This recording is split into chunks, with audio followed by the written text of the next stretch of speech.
so sorry, man. I'm really sorry. I am delighted to welcome once again Prime Minister Gandhi to the White House. The Prime Minister and I have had useful discussions on the status of U.S.-Indian relations. We noted that in the years since our meeting in 1985, substantial progress has been made. Bilateral trade has expanded. Collaboration between our private sectors has intensified. We've enjoyed cooperation in defense production, notably the Indian Light Combat Aircraft. The Memorandum of Understanding on Technology Transfer has been implemented, and the United States is working with India to launch its satellites.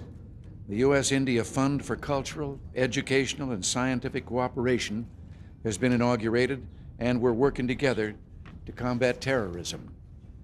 Beyond such concrete achievements, there are powerful political, economic, and cultural currents that are drawing our two societies into closer collaboration. Our shared dedication to democracy is paramount among these currents.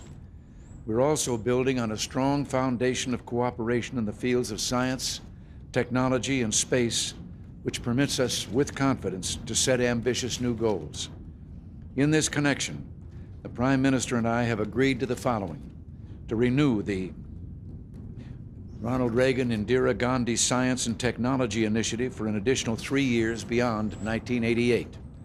We agreed to take steps to substantially expand two-way trade and recognize the need to reduce barriers to free trade, to consult regularly to ensure that U.S. supercomputer exports to India reflect the rapid pace of scientific advances while at the same time safeguarding U.S. technology, to work even more closely together to stem drug trafficking and abuse, to expand defense cooperation in technology and other military areas, to undertake joint research projects to explore the enhancement of arid zone agriculture, water management, and evolution of groundwater resources, to increase the educational resources about our countries as appropriate, using the U.S.-India Fund for Cultural, Educational, and Scientific Cooperation, to establish a program in research institutions in both countries for short-term exchange fellowships in development-related subjects. Expanding on our leadership exchanges, the Speaker of our House of Representatives will visit India this year, and his Indian counterpart will visit the United States next year.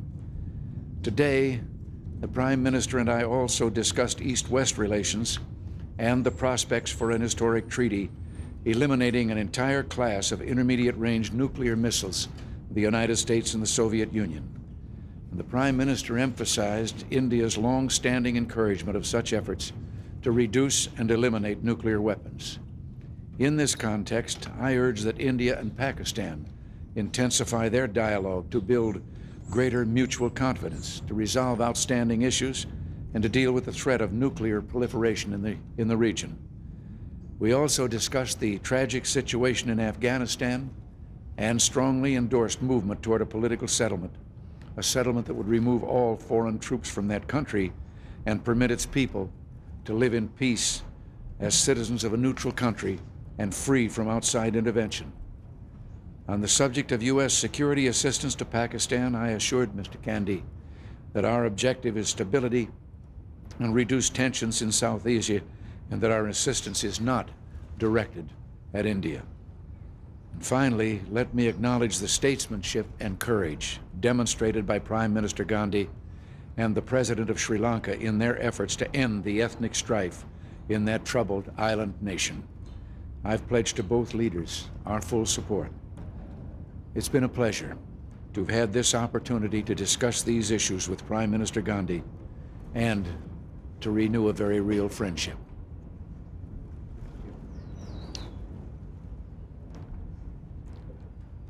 It's always a pleasure to be at the White House. Thank you, Mr. President, for your invitation and for your warm words. May I, at the outset, wish Mrs. Reagan the speediest recovery. We know what a source of strength she is to you, Mr. President, in your work for your country and the world. I also take this opportunity to congratulate the people of the United States on the 200th anniversary of the Constitution. It is one of history's momentous documents, that has made the United States grow to greatness. Your Constitution has been an inspiration to us in our struggle for freedom and liberty. As the President informed you, we have had good and most useful meetings. We spoke of world peace and our concern for the well-being of humanity, and we spoke of the relations between our countries. We agreed upon further methods of strengthening our mutual friendship. The relations between our two countries have always held much promise. In recent years, we have made notable progress towards realizing that promise. Your personal attention and interest, Mr. President, have contributed greatly to our expanding partnership. We have agreed to collaborate at the frontiers of technology. We have reaffirmed the tradition of scientific interaction, which has been the hallmark of our relationship. The growth in high technology, trade, and transfers has been a source of considerable satisfaction. I hope that the United States would recognize India not just as a market, but as a partner in technological progress. In the field of bilateral trade and investment, we have agreed that much can be done to expand the present level of activity. We will encourage increased interaction between our trading entities. Having successfully launched our cooperation for the Light Combat Aircraft project, we have now agreed to explore other avenues in the field of defense. This is yet another step forward. I am confident that after our talks today, we will be able to place our relationship on a more enduring basis. We share not only aspirations and values, we sometimes face common threats. We have each recognized the dangers to our societies posed by terrorism and narcotics.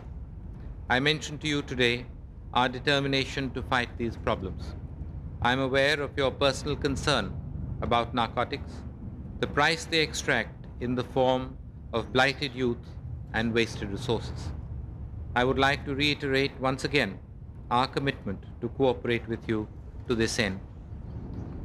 Turning to international issues, I should first like to applaud the statesmanship demonstrated by you, Mr. President, and by General Secretary Gorbachev in pursuing the vexing and complex issues of nuclear disarmament.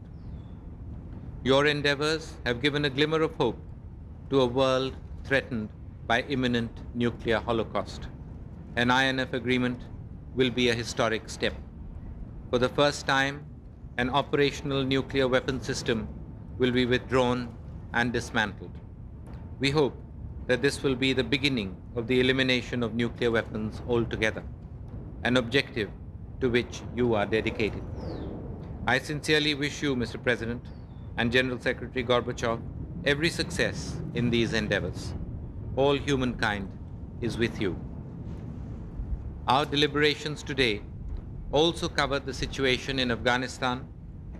We agreed on the need for an early political settlement there and support the efforts of the UN Secretary General. I believe that a just solution must ensure a sovereign, independent, and non-aligned Afghanistan. Foreign intervention and interference must cease. The Afghan refugees must be allowed to return to their homes in honor, dignity, and security. We would welcome any earnest efforts in this direction. We had a frank discussion on the dangers of nuclear proliferation, both horizontal and vertical. My country has consistently recognized that a secure world order cannot be built on nuclear weapons. Our actions have spoken louder than any words in expressing this commitment. We do not have nuclear weapons, we do not want nuclear weapons, and we certainly do not want nuclear weapons in our neighborhood. We have watched with concern developments in our immediate vicinity. Nuclear stockpiles have multiplied. Yet another country now seems on the threshold of fulfilling a long-time goal of acquiring nuclear weapons. On our part, let me assure you, Mr. President, and the people of your country, that we have no intention of producing nuclear weapons unless constrained to do so. Mr. President, you and I have discussed these matters and expressed our mutual concerns. Time is not on our side. We are faced with critical decisions on issues which need to be addressed urgently. We appreciate your support to the efforts to end the ethnic conflict in Sri Lanka, Mr. President, in particular to the July 29th agreement, which I signed with President Jayawardene. We are determined to ensure the full implementation of its provisions as it represents the best hope for peace in the region. I thank you, Mr. President, once again for your hospitality. Our discussions have been most productive, and I leave Washington confident and optimistic about the future of our relationship. Thank you. Thank you.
Got the word that it's up 95 points. Mr. President, the Democrats want an economic summit with you. Democrats want an economic summit with you. Will you hold a summit with them? I have been willing to hold a summit with them for about 6.5 years now. Would you do it immediately, sir? Would you do it immediately? I've looked at the schedule.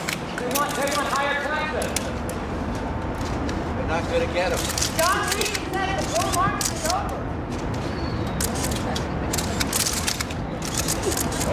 Just so it's How safe. about a summit? How about a summit with Gorbachev? Are you going to announce one this week? What's that? Summit with Gorbachev. We don't know. We have some people in Moscow, as you know. Maybe we'll know something better when they come home. Pat Robertson says his wife doesn't like the communists, and she's not pushing him to win a Nobel Peace Prize. What do you think about that slap at you and Mrs. Reagan? I liked his apology better when he said he didn't mean it. He didn't apologize. He didn't apologize. Going to talk to him today about it? I'll see if he brings it up. One schedule, I understand. Thursday, right, sir? Thursday's the day. Must be if you say so. Okay, I'll be there. Count on it.